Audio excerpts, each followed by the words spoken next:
আপনার থোবড়াটা দেখিয়ে দিন। লক্ষ্মী রানী বটব্যাল।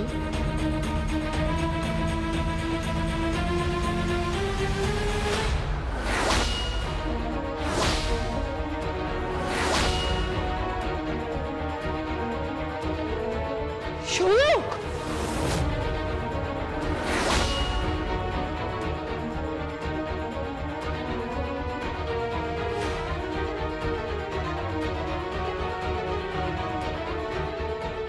ইম্পসিবল, এটা হতে পারে না। শোলক শোলক শোলক মারা গেছে। শোলকের দাহ হয়ে গেছে, ও অগ্নিদগ্ধ হয়ে মারা গেছে। এসব এসব কি হচ্ছে নাকি? আমি আমি তো কিছুই বুঝতে পারছি না।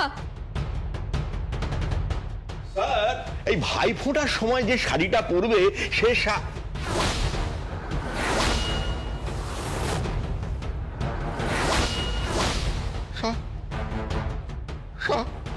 কি হলো? কি হলো? গিয়ার মারছেন কেন? হ্যাঁ, ফার্স্ট গিয়ারে পড়ে আছেন কেন? টপ গিয়ারটা বাড়ুন।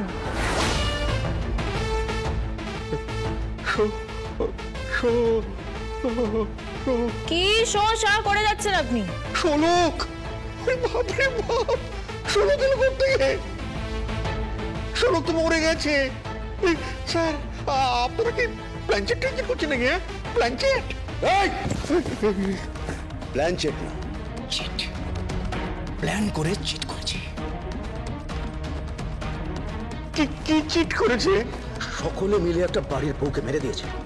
অগ্নিদগ্ধ অবস্থা থেকে হাসপাতালে ভর্তি করার পর তার মৃত্যু হয়, আর তারপর তার দাহ করা হয়। আমি মায়েরই বলছি, এটা তো রণচণ্ডী, শোলক মুখার্জি। না, লক্ষ্মী রানী বটব্যাল, ঝাঁসির রানী লক্ষ্মীবাইয়ের আশীর্বাদ দণ্ড বলতে পারেন। আমার ব্রেনও চলে, হাতও চলে, আবার মাঝে মাঝে বুলেটও চলে। আপনারা ঠিক কি করতে চান এখানে? আপনি বলতে চান যে আপনি শোলক নন? নো, আমি একজন দায়িত্বশীল অফিসার, তদন্তে এসেছি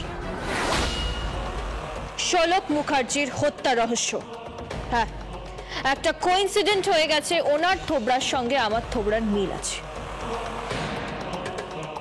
কিন্তু তাতে কিচ্ছু যায় আসবে না, তাতে তদন্তের অভিমুখ ঘুরবে না। তা এখানে এখানে কি তদন্ত করতে এসেছেন?